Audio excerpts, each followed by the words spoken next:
The next team that we have up in this exercise is the Chicago Bulls. What is your biggest question for them entering the offseason? How do you find the right fits that improve your defense but don't take away from what you were offensively? And I'm removing the questions of health because I tend to be an optimist with those things, and hopefully Ball and Levine, if Levine resigns, right? I guess that's probably the real biggest question is Zach Levine going to resign? Because he didn't exactly say, "Yep, I'm back. Let's go" at his exit interview. He did leave that a little open, but that's how do you find the right defensive fits, and can you make it work with this three wing group that you're kind of playing with Pat Williams, DeRozan, and Levine? I think maybe you can, but I don't know if Vucevic is the right guy to anchor the back line against that group. I think they've got some questions that they've got to figure out, just as far as improving that defense enough, because once it started slipping, I mean it fell like going over the edge of a waterfall or something. Like, it was not even close. Like, it got really bad. So they've got to figure out a way to fix that. Yeah, I I'm trying to think, like, is Zach Levine's free agency, do you anticipate it being an issue? Just based off what they've done, I would assume that he is a no-brainer max player, and I don't know why at this point they would equivocate on giving it to him personally. Yeah, I think that's more of Zach Levine saying, "Hey, I've never done this."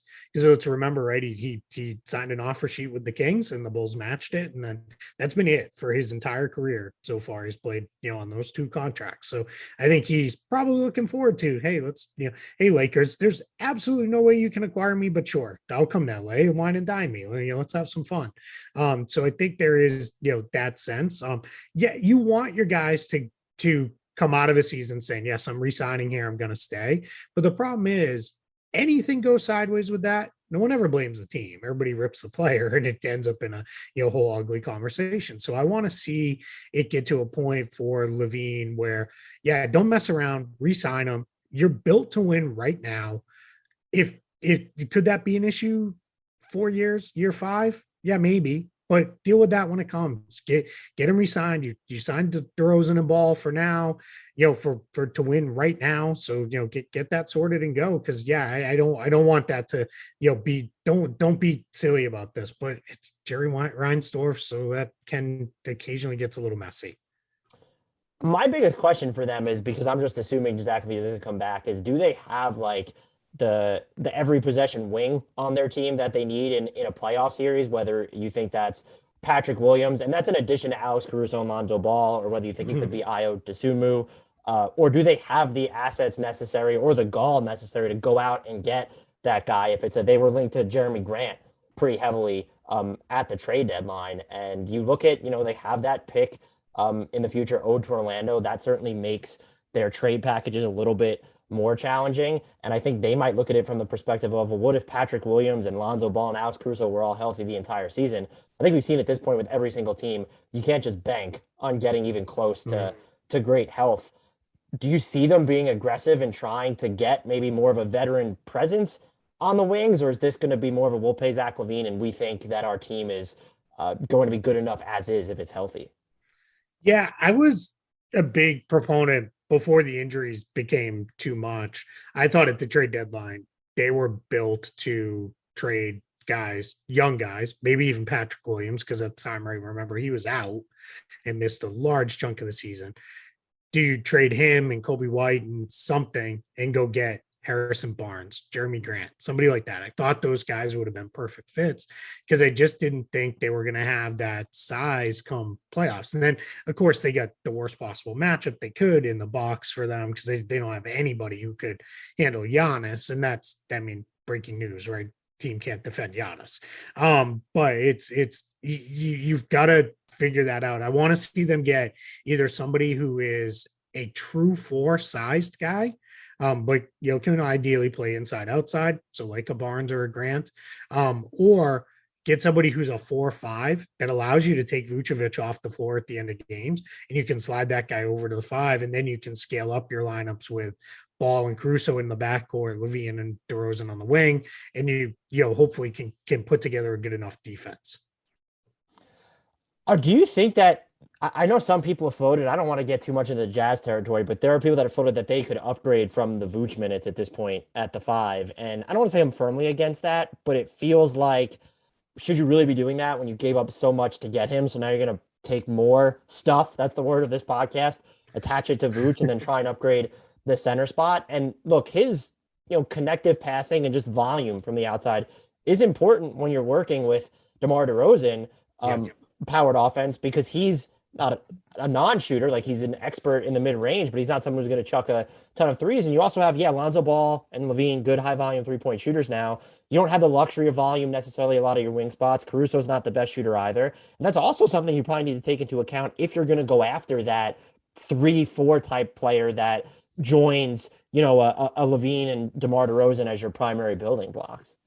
Yeah, that was why I thought of like Barnes as like the perfect fit because one, he's arguably as plug and play a guy as there is in the league because you just put him in, you're going to play the 3 or the 4 and play defense like you do, and then he's used to playing in star centric teams where he's the third guy. So I don't that part I don't really worry too much about. I like tend to look at it as, you could fit a guy like that. And Jeremy Grant, I'm a little less sure of because he clearly wants to be very involved. He wants to have the ball a lot. So yeah, but the Vooch, yeah, that whole Vooch Gobert trade talk stuff that's out there.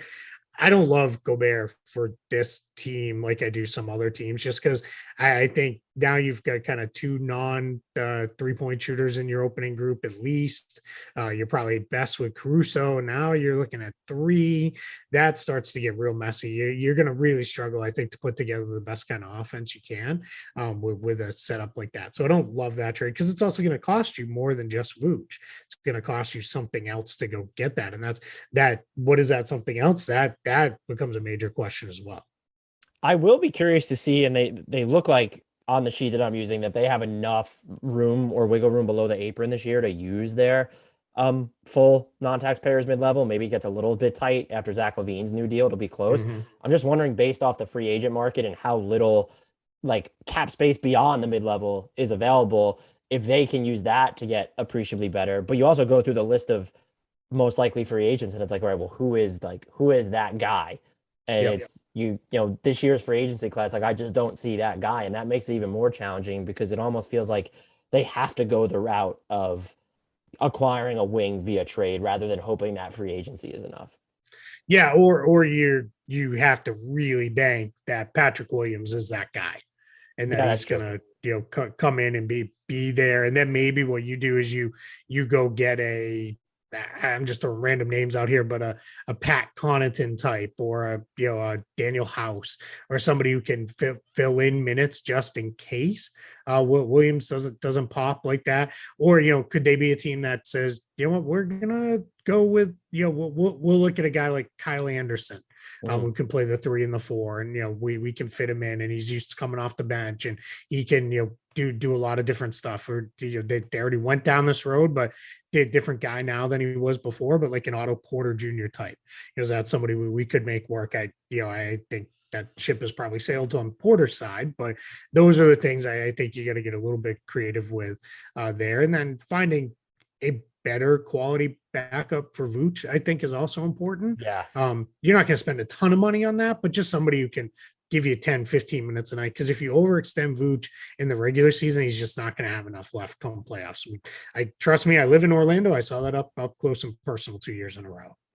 And you typically can get serviceable big man help Yeah. on the cheap. And I mean, I Yeah. don't know, like when you look at the available centers this year, there's no one that necessarily stands out as like, yeah, I like the idea of a Nick Claxton or a Mitchell Robinson. Mitchell Robinson specifically is more of a rim runner type behind Vooch, but you're not spending. Let's just say he costs the mid level. Like that's not the Yeah. resource that you should be funneling your mid level into. Exactly. Yeah, no, I'm looking more minimum, or if you give 7 million or your mid-level to a guy, then you have 3 million of it left, and give that to a backup center. Like even if it was somebody like JaVale McGee or somebody like that, I think just you can get by with that for 10, 15 minutes a night, and you're good. And then that position is just handled and you don't have to worry about it. Or you do it by get a 4 or 5, but that's really hard to find because especially you're not getting that in free agency, not with just the mid level available. No, not at all.